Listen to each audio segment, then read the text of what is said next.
على رسوله الكريم أما بعد فأعوذ بالله من الشيطان الرجيم بسم الله الرحمن الرحيم سبحان الله إن أكرمكم عند الله أتقاكم صدق الله العظيم.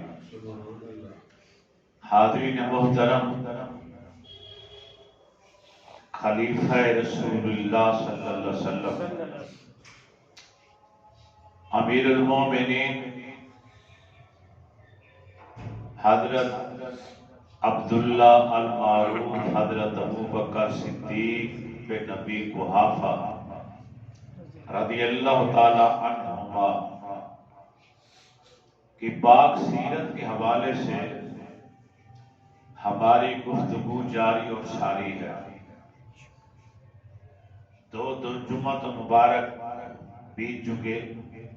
آج یہ تیسرا خطبہ ہے آپ کی سیرت کے حوالے سے، اور انشاءاللہ تعالی ایک اور جمعہ مبارک بھی ہم آپ کی سیرت کے حوالے سے گفتگو کریں گے.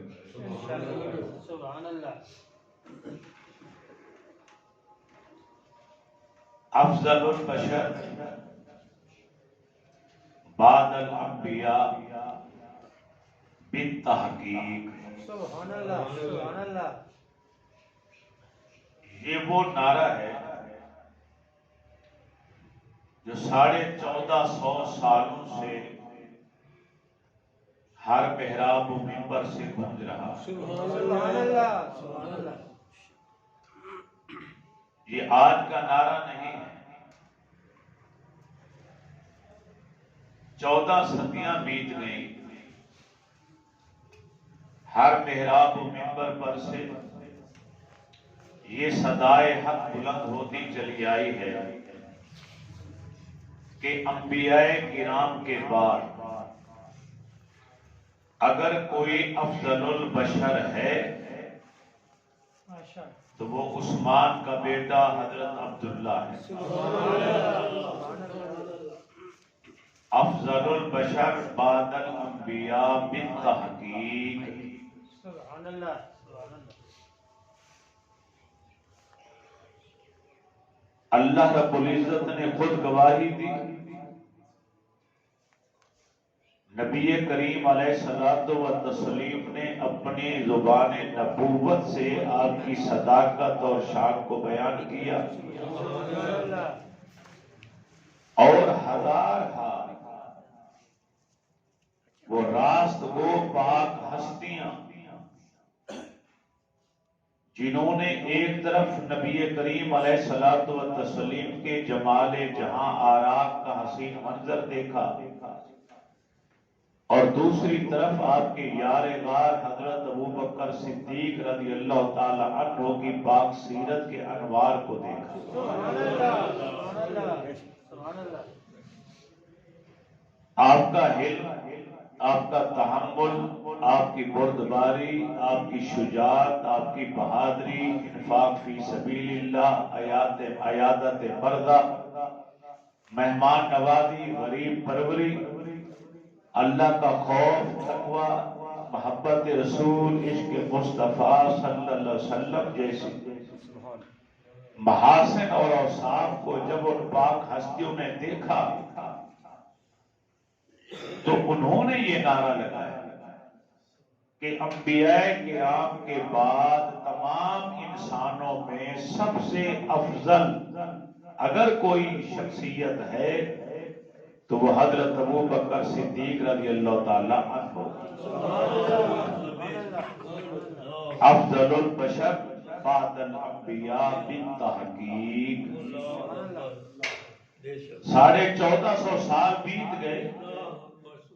ہر محراب و منبر سے یہ آواز چلی آ رہی ہے، یہ صدائے حق بلند ہوتی چلی آ رہی ہے.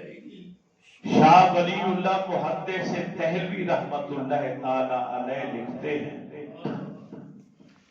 کہ آپ کی سیرت اور آپ کی شخصیت کے 4 نمایاں پہلو ہیں. نمبر 1، پہلا پہلو یہ ہے کہ آپ کو یہ عظمت اور شان حاصل ہے کہ آپ نے سبقت فی الاسلام میں بھی آپ کا پہلا نمبر، اللہ اور اس کے رسول کی بارگاہ میں مرتبہ علو آپ نے پایا۔ جس دن کلمہ پڑھا اس دن سے لے کے زندگی کی آخری سانس تک نبی کریم علیہ الصلوۃ والتسلیم اور آپ کے پیارے دین کے لیے اپنا سب کچھ نثار کرتے چلے، اور آخرت والے دن بھی آپ کو مرتبہ علو حاصل ہوگا۔ شاہ ولی اللہ محدث دہلوی نے تو ایک باریک اور لطیف جملہ بھی لکھا، وہ فرماتے ہیں کہ نبوت کے سوا باقی ہر خوبی، ہر وصف جو اللہ نے سابقہ نبیوں کو دیا تھا، وہ ہر وصف آپ رب نے صدیق اکبر کی ذات میں جمع کر دیا۔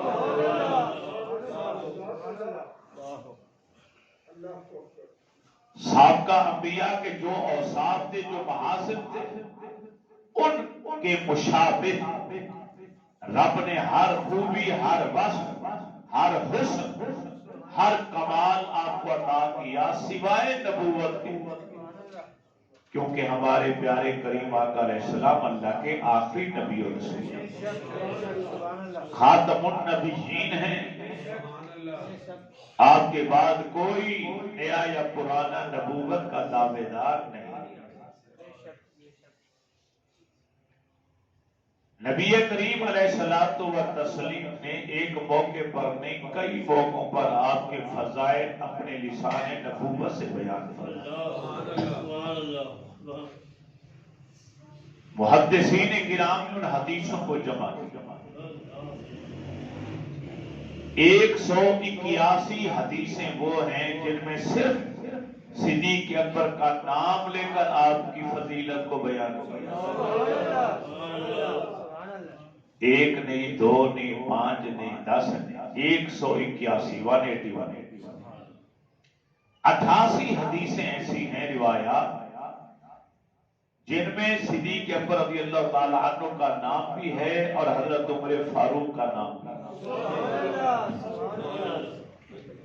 پھر 17 کے قریب وہ روایات اور احادیث ہیں جن میں پہلے تینوں خلفاء، صدیق اکبر رضی اللہ تعالیٰ عنہ، حضرت عمر رضی اللہ تعالیٰ عنہ اور حضرت عثمان غنی رضی اللہ تعالیٰ عنہ شامل۔ 14 حدیثیں وہ ہیں جن میں مولا علی بھی شامل، صدیق اکبر رضی اللہ تعالیٰ عنہ، حضرت عمر، حضرت عثمان اور حضرت علی، چاروں خلفائے راشدین۔ اور 16 کے قریب حدیثیں وہ ہیں جن میں چاروں کے علاوہ کچھ اور صحابہ کا نام بھی ہے۔ گویا کہ 316 احادیث میں حضرت ابوبکر صدیق کا نام لے کر آپ کے فضائل و مناقب کو بیان کیا۔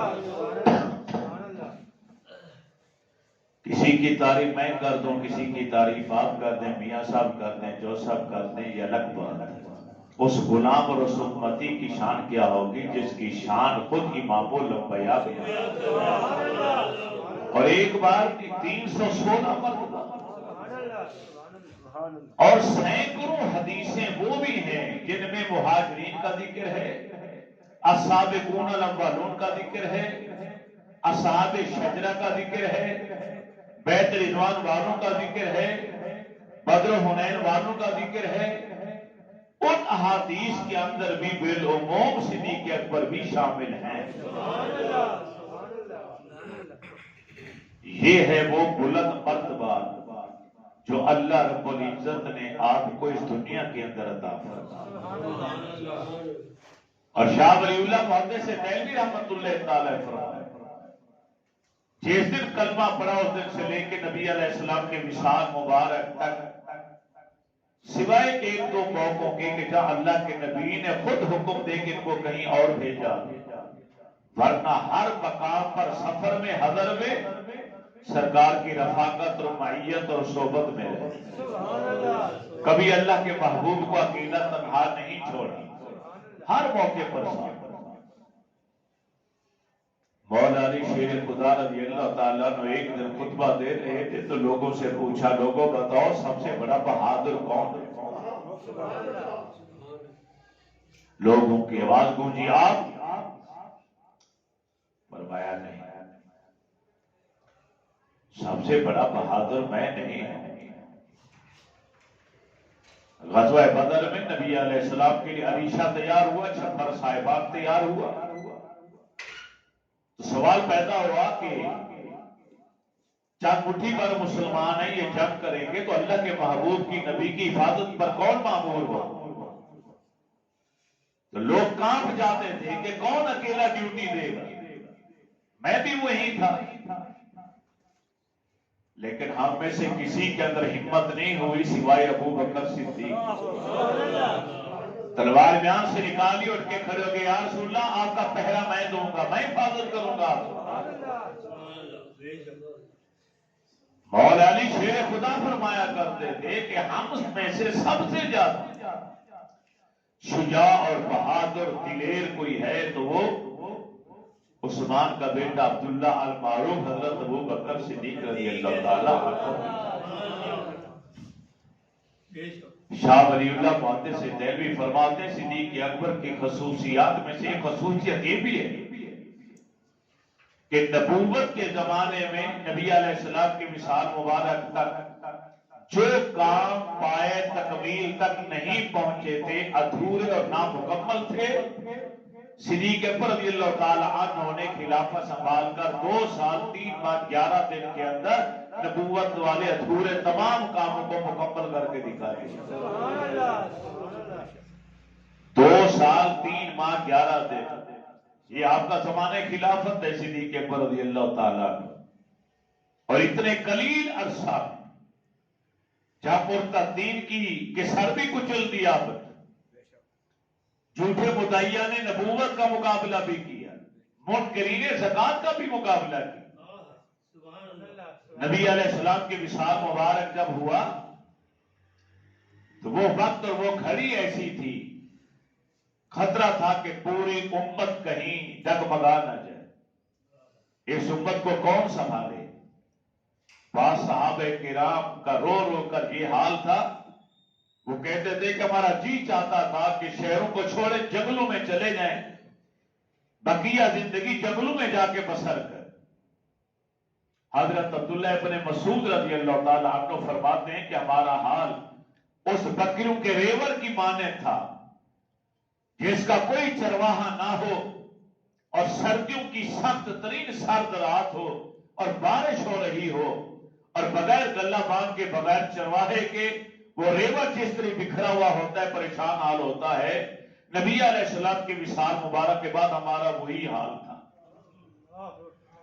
لیکن قربان جائیے حضرت ابو بکر صدیق رضی اللہ تعالی عنہ پر اللہ نے اس لاغر اور نحیف اور کمزور جسم کے اندر، جسمانی طور پر اب لاغر تھے، میانہ قد تھے، سفید رنگت تھی، رخسار اندر کو تھے، پیشانی بلند تھی، گھنی داڑھی مبارک، لیکن تدبر، علم، حکمت اور حوصلہ بردباری اور عزم و استقلال اس قدر پائے تکمیل کو پہنچا ہوا تھا کہ کوئی آپ کے پائے کا آدمی بھی نہیں تھا۔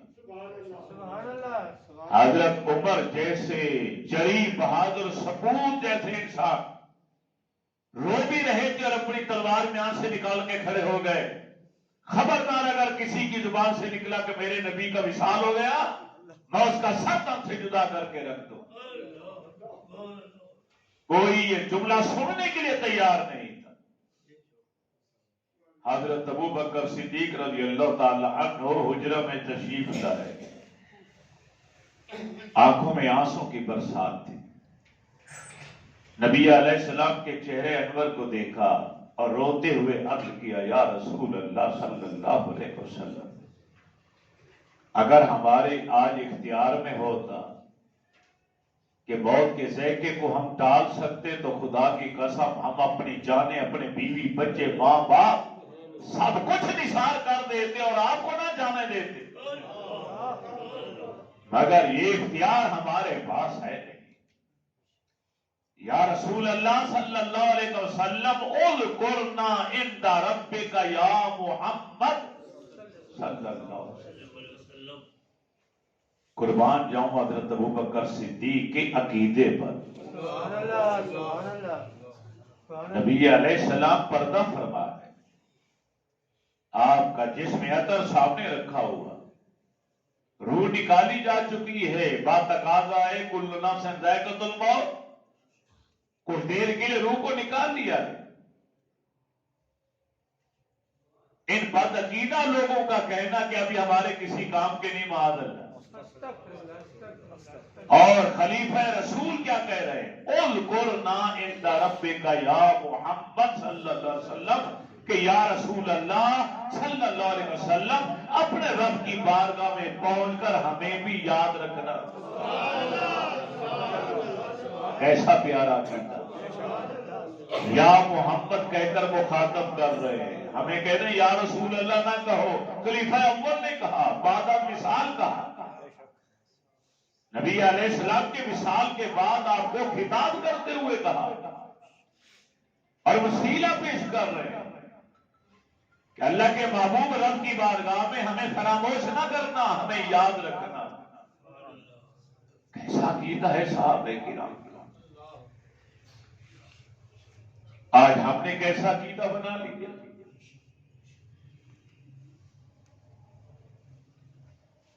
حضرت عمر رضی اللہ تعالی عنہ کے زمانے میں بارش نہیں ہو رہی، کاٹ پڑ گیا. حضرت بلال صحابی رسول ہیں، ولیوں کے سردار، سیدھے نبی علیہ السلام کے روضے پر صلاۃ و سلام عرض کرتے ہیں یا رسول اللہ دعا فرمائیے اللہ بارش دے دے، مدینے کے لوگ تنگ آ چکے ہیں، کاسالی پڑ چکی ہے. یہ عقیدہ تھا صحابی کا کہ قبر میں رہتے ہمارے نبی ہماری گفتگو سن بھی رہے ہیں اور ہمارے لیے ہماری مشکلیں آسان بھی کر سکتے ہیں.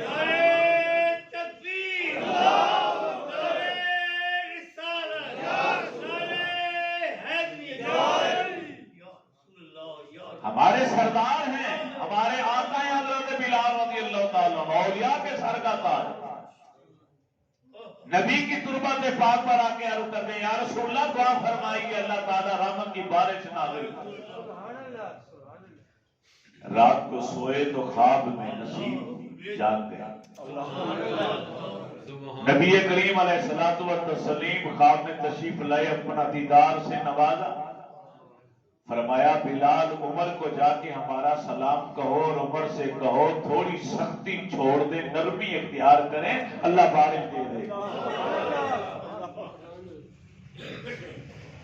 میں یہاں سوچنے پر مجبور ہو گیا یا رسول اللہ صلی اللہ علیہ وسلم یہ دیدار، یہ زیارت، یہ حکم آپ عمر کے خواب میں آ کے حضرت عمر کو خود بھی دے سکتے تھے. آپ اے عمر نرمی کرو بارش آ جائے گی. عمر کو چھوڑ کر آپ بلال کے خواب میں کیوں آئے؟ بلال سے کیوں کہا کہ جاؤ جا کر عمر کو میرا سلام کہو اور عمر سے جا کے کہو کہ وہ نرمی اختیار کرے؟ آقا آپ عمر کے خواب میں آ سکتے تھے.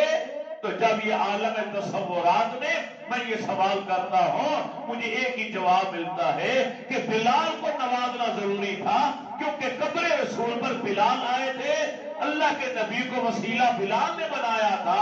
بلال نے آ کر کہا تھا یا رسول اللہ دعا فرمائیے، لہذا بلال کو خواب میں آ کے آقا نے دیدار کرا کے بتا دیا بلال ہم نے تیری درخواست کو سن بھی لیا، منظور بھی کر لیا اور آگے ہمارا حکم یہ ہے.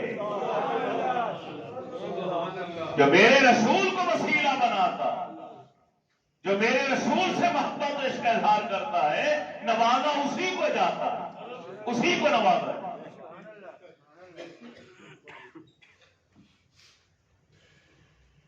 حضرت عمر کے بعد بلال آئے. جب اللہ کے نبی کا حکم سنایا بلال اٹھ کے، حضرت عمر اٹھ کے کھڑے ہو گئے، بلال کو سینے سے لگا. دونوں رو رہے، دونوں صحابی رسول. حضرت عمر سخت تھے دین کے معاملے. حضرت عمر نے یہ نہیں کہا کہ بلال اللہ کا گھر چھوڑ کر نبی کے دروازے پر چلا گیا، ارے تم نے تو شرک کر لیا. جا کلمہ دوبارہ پڑھ. رب کا در چھوڑ کر رسول کے دروازے پر چلا گیا. توحید پرست ہے نا حضرت عمر؟ نہیں. صحابہ کا عقیدہ تھا کہ نبی کا دروازہ ہی رب کا دروازہ،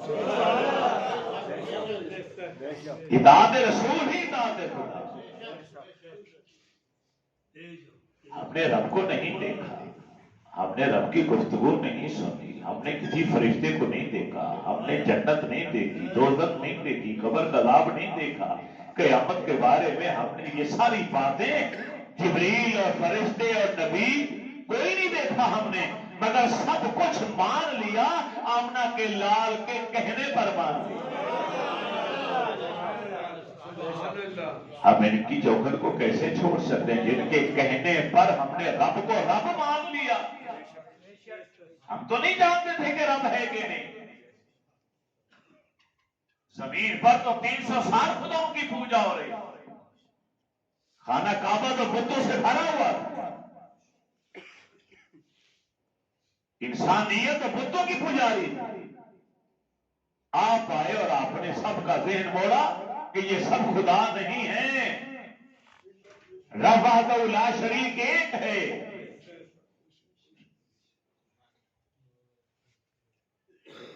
اور سنی ہوئی گواہی اتنی قابل قبول نہیں ہوتی جتنی دیکھی ہوئی گواہی قبول ہوتی. کہیں آگ لگ جائے، کوئی آ کر کہے آگ لگ گئی فلاں دکان پہ، ہم کہیں کہ بھی تم دیکھ رہے؟ نہیں میں نے سنا ہے، تو وہ خبر کچی ہو سکتی. کوئی آ کر کہے کہ میں اپنی آنکھوں سے دیکھ کر آیا ہوں، تو وہ خبر پکی ہوتی. ہر نبی نے اپنے امت کو کہا کہ رب ہے اور ایک ہے، مگر وہ خبر سنی سنائی تھی. معراج کی رات آمنہ کے لال رب کی بارگاہ میں گئے، رب کو دیکھا، واپس آئے، فرمایا میرا رب ہے اور ایک ہے، اور میرے رب سے بڑھ کر حسین کوئی نہیں. یہ دیکھی ہوئی گواہی تھی.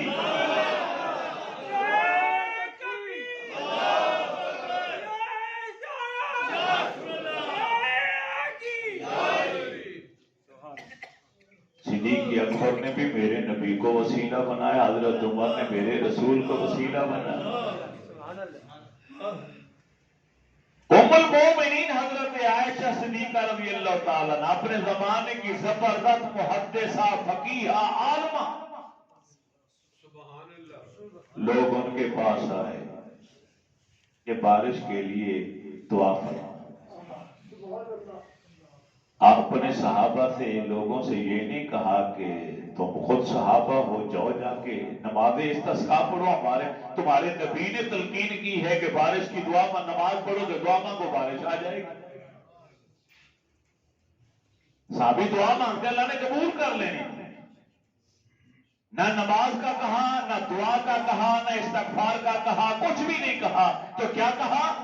فرمایا نبی علیہ السلام کے روضے مبارک کی طرف اشارہ کیا، حجر مبارک کی طرف.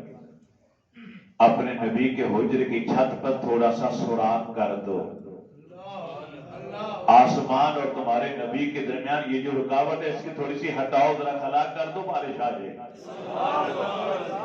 کیسا استدلال ہے تمام مسلمانوں کی پیاری ماں کا. یہ نہیں کہا کہ دعا مانگو، یہ نہیں کہا استغفار پڑھو، یہ نہیں کہا صدقہ خیرات دو، یہ نہیں کہا کہ نماز استسقاء پڑھو تو بارش آ جائے گی. نبی کا حکم ہے نماز استسقاء پڑھو. نہیں، ایک نیا رخ دیا امت کو، نیا استدلال کہ چھت پہ سوراخ کا. وہ سوراخ آج تک چلا ہے. کسی حکومت نے اس سوراخ کو بند نہیں کیا. نبی علیہ السلام کو جو روز مبارک ہے اس کے اوپر آپ کو سبز گنبد دکھائی دیتا ہے. سبز گنبد کے نیچے ایک اور گنبد ہے، اس کے اوپر بھی روشن دان رکھا گیا، اس کے اوپر بھی روشن دان رکھا گیا. ترکوں کے زمانے ایک بار ایسا بھی ہوا تھا کہ کوئی مسئلہ پیش آیا، نمازیں بھی پڑھ رہے ہیں، دعائیں بھی مانگ رہے ہیں، بارش نہیں ہو رہی. علماء اکٹھے، انہوں نے کہا کہ اس روشن دان کو دیکھو، اوپر والا ٹھیک تھا، نیچے والے گنبد میں اب وہاں تک پہنچ جائے، پھر ایک چھوٹا بچہ سیانا پتلا باریک لیا گیا، اس کو اس کے اندر لٹکایا گیا، اس نے اندر جا کے ہاتھ ڈالا، دیکھا تو اس سوراخ کے اندر ایک کبوتر پھنسا ہوا تھا، اس نے اس کو نکالا، کالی گھٹائیں بادل ہے بارش برس،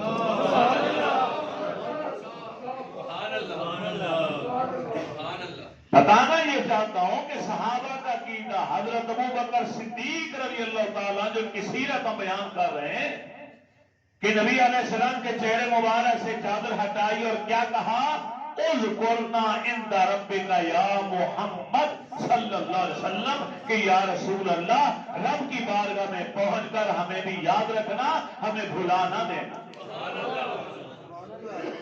لفظ یا بھی آیا، یا محمد کہا، مخاطب کیا، خطاب کیا، ندا دی اس شخصیت کو کہ جن کے جسم سے روح نکالی جا چکی۔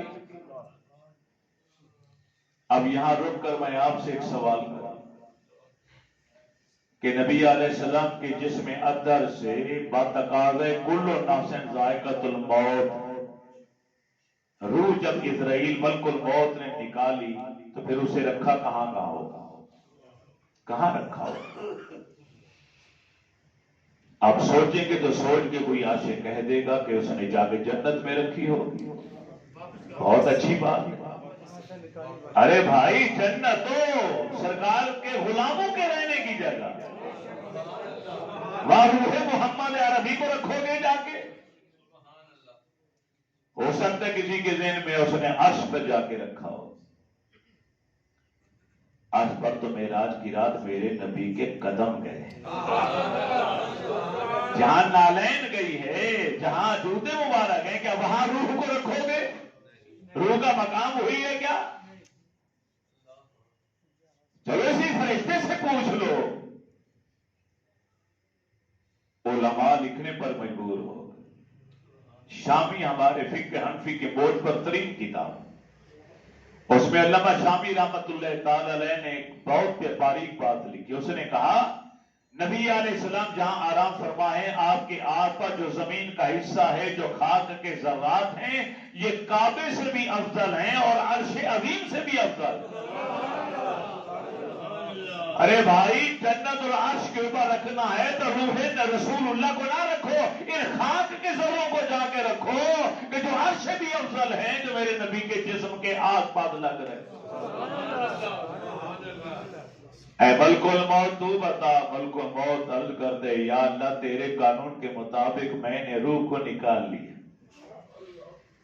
اب مجھے کائنات میں کوئی ایسا مقام نظر نہیں آتا جو اس روح کے رکھنے کی جگہ ہو، اس کی شان کے لائق ہو۔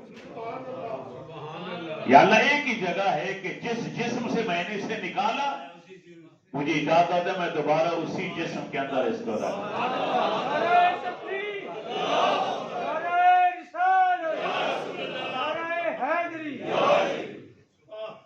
تو صدیق اکبر رضی اللہ تعالی عنہ نے اس وقت امت کو سنبھالا دیا۔ حضرت عمر رو رہے تھے، تلوار ہاتھ میں لے کر کھڑے تھے، اگر کسی کی زبان سے نکلا کہ میرے نبی کا وصال ہو گیا، میں اس کے ٹکڑے ٹکڑے کر کے رکھ دوں۔ کوئی ماننے کے لیے تیار نہیں تھا، خطرہ تھا کہ امت کی کشتی ڈگمگا نہ جائے، امت کا بیڑا غرق نہ ہو جائے۔ سوائے ابوبکر صدیق کے اللہ نے ایسی استقامت عطا فرمائی، ایسا تحمل اور ایسا عزم و استقلال عطا کیا کہ آپ آئے اور آتے ہی فرمایا اے عمر سنبھالو اپنے آپ کو۔ عمر پھر بھی خاموش نہ ہوئے، آپ کے حکم پر منبر لایا گیا، صدیق اکبر منبر پر تشریف لائے، آ کے خطبہ دی، فرمایا لوگوں سنو، سخت الفاظ استعمال، جو میرے رسول کی عبادت اور پوجا کرتا تھا وہ یقین جانے کہ آپ کا وصال ہو گیا ہے۔ ہاں اگر تم پوجا میرے رب کی کرتے تھے تو سنو، میرا رب حی ہے، قیوم ہے، زندہ ہے اور ہمیشہ باقی رہے گا، اس پر فنا نہیں آ سکتا۔ صحابہ کرام کہتے ہیں کہ صدیق اکبر نے جو تقریر فرمائی، اس تقریر سے یوں ہوا کہ ہماری آنکھوں سے آنکھیں سے پردے ہٹ گئے اور حقیقت ہم پر آشکارا ہو گئی، اور صدیق اکبر کا امت پر یہ احسان عظیم ہے کہ امت کو انہوں نے تباہی سے بچا لیا۔ کیا وہ فیصلہ کم تھا کسی فیصلے سے کہ جب نبی علیہ السلام کے وصال مبارک کے بعد صدیق اکبر کو خلیفہ چنا گیا تو آپ نے پہلا حکم کیا دیا؟ ابھی میرے خیال زیادہ عرصہ بھی نہیں گزرا کہ 16 یا 17 یا 18 دن گزرے تھے نبی علیہ السلام کے وصال مبارک، آپ نے جیش اسامہ کی روانگی کا حکم دیا۔ نبی علیہ السلام کے منہ بولے بیٹے حضرت زید کی شہادت ہوئی، اس کا بدلہ لینے کے لیے 700 صحابہ کرام پر مجاہدین پر مشتمل ایک دستہ اللہ کے نبی نے اپنے آخری ایام علالت میں تیار کیا، اور ان کا امیر حضرت زید کے بیٹے اسامہ کو بنایا جن کی 17 یا 18 سال عمر تھی۔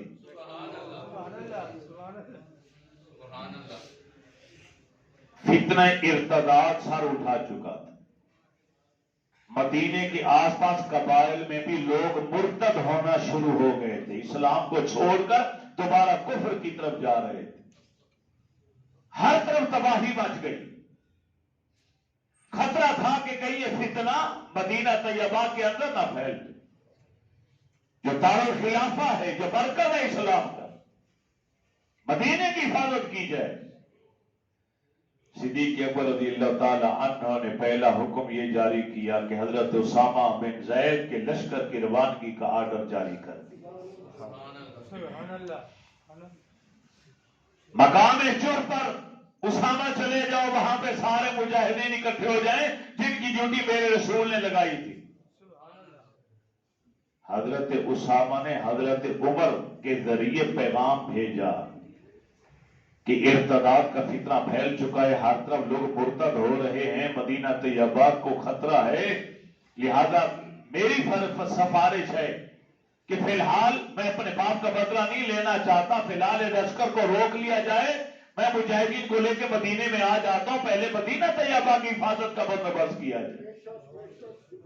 حضرت عمر یہ پیغام لے کر صدیق اکبر رضی اللہ تعالی عنہ نے فرمایا اے عمر دیکھ، اگر کوئی انسان بھی میرے سوا باقی نہ رہے اور جنگل کے بھیڑے آ کر مجھے اٹھا کر لے جائیں، چیر پھاڑ کر کے کھانے بھی لگیں، میں پھر بھی اس لشکر کو روانگی کا حکم واپس نہیں لوں گا جس کی روانگی کا حکم میرے رسول نے دیا۔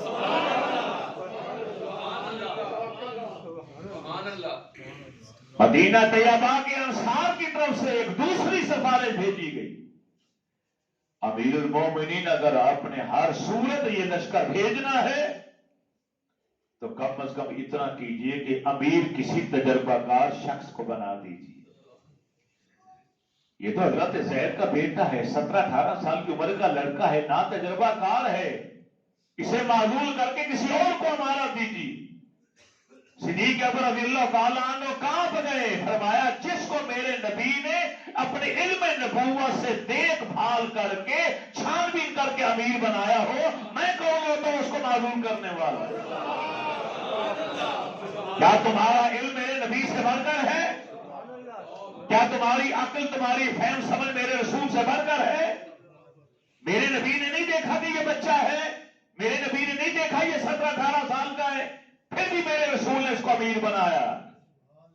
علم نبوت سے سب کچھ دیکھ بھال کر کے بنایا ہے، لہذا کچھ بھی ہو جائے حکم دیا مقام چر پر سارے اکٹھے ہو جاؤ۔ پورا لشکر وہاں اکٹھا ہوا، صدیق اکبر رضی اللہ تعالیٰ عنہ وہاں مقام جرف پر پہنچے، مدینے سے نکل کر وہاں یہ منظر بھی لوگوں نے اپنی آنکھوں سے دیکھا۔ 17-18 سال کا مجاہد گھوڑے پر سواری پر بیٹھا ہے اور امیر المومنین اللہ کے رسول کے خلیفہ حضرت ابوبکر صدیق باپ پیادہ ساتھ ساتھ چل رہے ہیں۔ اسامہ عرض کرتے ہیں امیر المومنین یا آپ سواری پر بیٹھ جائیے یا مجھے حکم دیجیے میں نیچے آ جاؤں۔ یہ گستاخی بھی آتی مجھ سے نہیں ہو سکتی کہ میں گھوڑے پر سوار ہوں آپ نیچے پا پیادہ چلے۔ صدیق اکبر رضی اللہ تعالی عنہ نے فرمایا اسامہ آپ سواری پر بیٹھے رہیں کہ میں پیدل چلوں گا. اگر اللہ کی راہ میں صدیق اکبر کے چند قدم غبار آلود ہو جائیں تو کون سی کمی آ جائے گی شان میں. مجھے بھی یہ سعادت حاصل کرنے دو. 40 دن سے کم عرصے میں رومے کو شکست دے کر 17 سالہ یہ نوجوان اسامہ فتح حاصل کر کے واپس آیا. 40 دن کے اندر بڑے لشکر کو شکست فوج دے کر آیا. پورا مدینہ امنڈ آیا استقبال کی. اور سب سے آگے آگے مدینے سے باہر جو آ رہے تھے استقبال کرنے کے لیے وہ امیر المومنین حضرت ابوبکر صدیق رضی اللہ تعالی. جن کو میرے نبی نے فرمایا تھا اے ابوبکر تم غار میں بھی میرے رفیق تھے, حوض کوثر پر بھی میرے رفیق بنو. مسجد نبوی شریف میں میرے رسول آئے. ادھر ابوبکر صدیق ہیں, ادھر حضرت عمر فاروق ہیں. دونوں کا ہاتھ میرے رسول نے اپنے نبوت والے ہاتھوں میں تھام رکھا. جب سامنے لوگ آئے تو میرے رسول نے ایک تاریخی جملہ ارشاد فرمایا ہاکذا نبعث الی یوم القیامہ. اے لوگوں قیامت والے دن بھی ہم اسی طرح اٹھ کر باہر آئیں. یہ جو منظر آج دیکھ رہے ہو نا کہ میں اللہ کا رسول آ رہا ہوں, میرے دائیں طرف ابوبکر بائیں طرف عمر, دونوں کا ہاتھ میرے ہاتھوں میں ہے.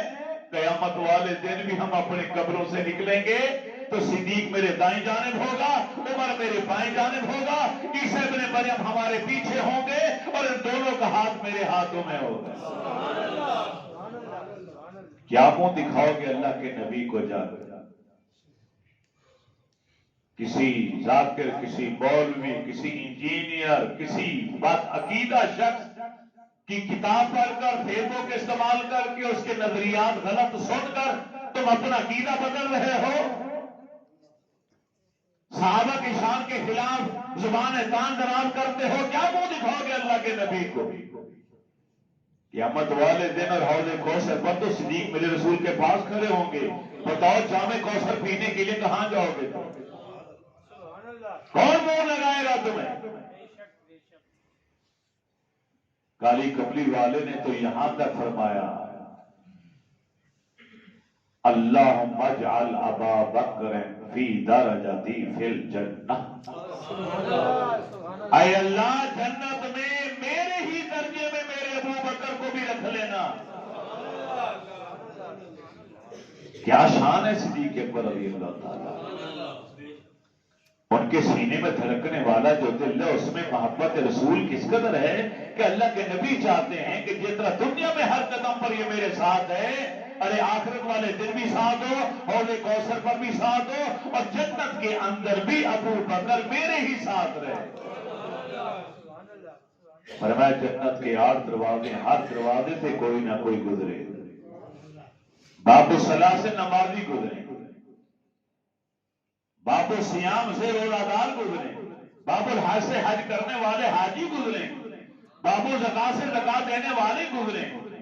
اللہ کے نبی ایک ایک دروازے کے بارے میں بتاتے جاتے. صدیق اکبر نے سوال کر دیا یا رسول اللہ صلی اللہ علیہ وسلم کیا کوئی ایسا خوش نصیب انسان بھی ہے جو جنت کے ہر دروازے سے گزرے؟ میرے نبی مسکرائے فرمایا ارجو ان تکون من ہو یا ابا بکر, مجھے یقین اور امید ہے وہ تو ہی ہے کہ جب جنت میں داخل ہونے کے لیے آئے گا تو جنت کا ہر دروازہ پکار اٹھے گا اے عبداللہ میری طرف سے آ. اللہ جنت کا ہر دروازہ یہ تمنا کرے گا کہ ابو بکر ہماری طرف سے جنت میں ہے. نبی علیہ السلام نے فرمایا جب میں معراج کی رات موزے معراج مجھے عطا ہوا تو جبریل نے عرض کی کہ یا رسول اللہ صلی اللہ علیہ وسلم اللہ تعالیٰ نے ارشاد فرمایا ہے کہ ابو بکر کو جا کے ہمارا سلام کہہ. اور ساتھ یہ بھی اللہ نے فرمایا کہ قیامت والے دن جب جنت میں جانے والے لوگ آئیں گے تو ابو بکر سے کہا جائے گا جنت میں داخل ہو جاؤ، ابو بکر رک جائیں، عرض کریں گے یا اللہ میں اکیلا نہیں جانا چاہتا۔ رب فرمائے گا ابو بکر تو جس کو جنت میں لے جانا چاہتا ہے لے جا۔ ابو بکر عرض کریں گے یا اللہ جو دنیا میں مجھ سے عقیدت اور محبت رکھتا تھا، میرا عاشق اور میرا محب تھا، اس کو بھی میرے ساتھ جنت میں بھیج۔ اللہ تعالیٰ فرمائے گا اجازت ہے۔ اپنے عقیدے پر ناز کرو، جھوم جاؤ اپنے عقیدے کے اوپر، اپنے نظریے کے اوپر، کہ قیامت والے دن صدیق اکبر رضی اللہ تعالی عنہ کہیں گے ہمارے ساتھ آؤ، مولا علی کہیں گے ہمارے ساتھ آؤ، فاروق اعظم کہیں گے میرے ساتھ آؤ، عثمان غنی کہیں گے میرے ساتھ آؤ، حضرت بلال کہیں گے میرے ساتھ آؤ، امام حسن کہیں گے میرے ساتھ آؤ، آقا حسین کہیں گے آؤ میں تمہیں جنت میں لے جاتا ہوں۔ ایک نہیں کئی پاک ہستیاں کہیں گی یا اللہ اس کو مجھے دے دے، اس کو میں جنت میں لے۔ شیخ عبد القادر جیلانی الگ کہیں گے، خواجہ معین الدین چشتی بیری الگ کہیں گے، داتا گنج علی بیری الگ کہیں گے، میاں میر صاحب رحمت اللہ تعالی الگ کہیں گے، بابا فرید الگ کہیں گے۔ آخر میں اولیاء کرام سے عقیدت اور محبت ہی تو ہے نا، جس ولی کامل کے ساتھ ہمارا محبت کا عقیدت کا رشتہ قائم ہے، وہ بھی اس دن ہماری سفارش کرے۔ حضرت ابو بکر صدیق رضی اللہ تعالی عنہ، گزشتہ جمعۃ المبارک میں تقریر کے دوران میں نے ایک جملہ بولا تھا، بعد میں تقریر کا رخ کے اور طرف چلا گیا۔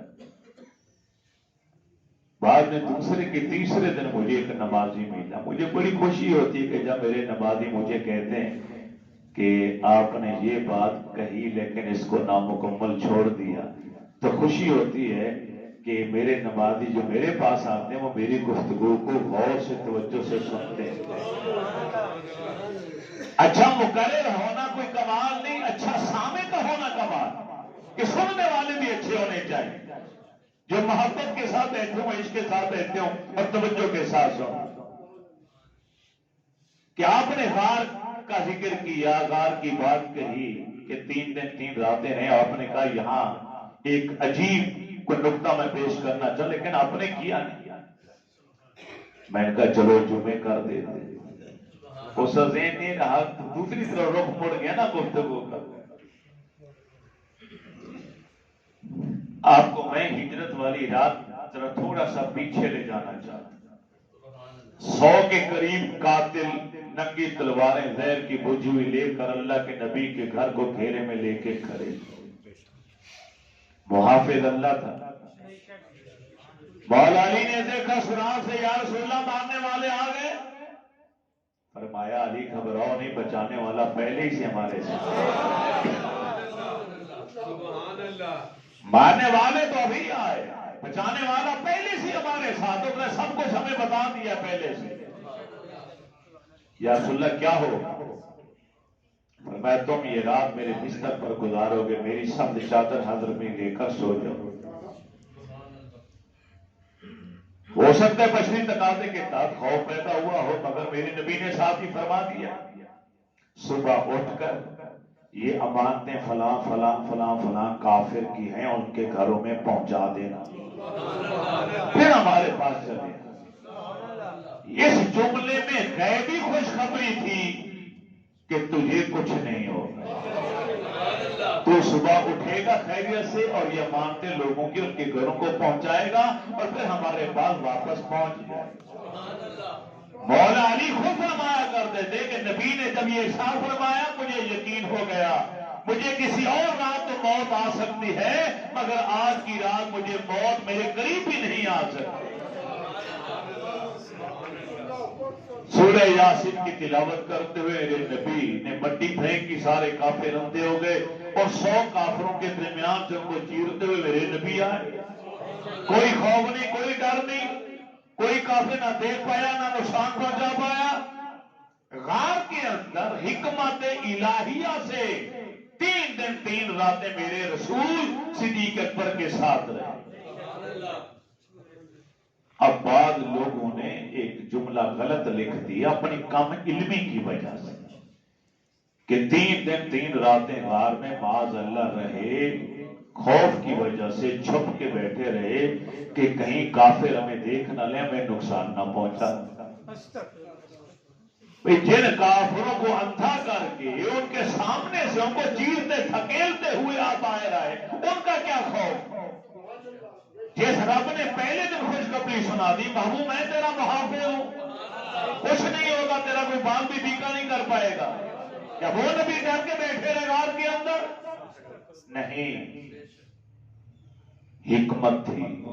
یہ جملہ غور سے سننا، حکمت تھی، راز تھا کہ اپنی حیات ظاہری میں نے 17 نمازیں پڑھانے کے لیے جس کو مصلی پہ کھڑا کیا، میری پردہ پوشی کے بعد جس نے میرا خلیفہ بننا ہے، میرا نائب بننا ہے۔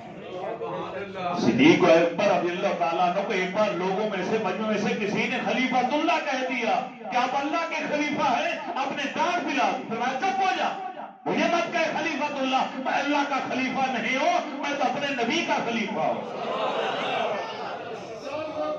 مجھے مت کہو خلیفۃ اللہ۔ بھرے مجمع میں آپ نے کہا، روک دی، مجھے خلیفۃ اللہ نہ کہا جائے، مجھے خلیفہ رسول کہا جائے۔ رسول اللہ کے خلیفے 4 نہیں ہیں، میرے نبی کا خلیفہ صرف ایک ہے، اور وہ ابو بکر صدیق رضی اللہ تعالیٰ۔ صدیق اکبر کے خلیفہ آگے بنے حضرت عمر، حضرت عمر کے آگے خلیفہ بنے حضرت عثمان، حضرت عثمان کے خلیفہ آگے بنے مولا علی۔ یہ ترتیب ہے جو سنیوں کو یاد رکھنی چاہیے۔ حکمت تھی، راز تھا کہ میرے وصال کے بعد میرا خلیفہ نائب ابو بکر بنے گا۔ ضرورت ہے کہ اس کو، اس کے دل کو، ذہن کو وہ سب کچھ دے دیا جائے جس کی سے ضرورت ہے۔ تو 3 دن 3 راتیں میرے نبی نے غار کے اندر ابو بکر کے ساتھ گزار کر آپ فرماتے ہیں، اے ابو بکر، جو کچھ میرے رب نے میرے دل پر وحی کیا تھا وہ سارے علوم میں نے تیرے سینے میں نچوڑ کے ڈال دیے۔ میرے رسول نے اپنے رنگ میں رنگ دیا ابو بکر، اپنے رنگ میں رنگ دیا۔ اس قدر 3 دن میں نبوت کا اکثر پرتو اور انوارات صدیق اکبر کو عطا کیے گئے کہ کوئی اندازہ بھی نہیں لگا سکتا۔ ایک ادنا سی مثال دے کے تقریر ختم کرتا ہوں۔ یہاں سے غار سے نکل کر جب مدینہ طیبہ پہنچے، مدینہ طیبہ سے باہر مسجد قباء کے پاس جب پہلا وہاں پہ ڈیرا لگا، لوگ سینکڑوں کی تعداد میں دور دراز سے آ رہے تھے جنہوں نے اللہ کے نبی کا نام سنا تھا مگر دیکھا ہوا نہیں تھا۔ جب وہ آئے تو میرے رسول کا عکس پر دور صدیق اکبر پر رنگ اس قدر چڑھ چکا تھا کہ دیکھنے والے فرق محسوس نہیں کر رہے تھے کہ اللہ کے نبی کون ہیں اور غلام ابو بکر صدیق کون ہے۔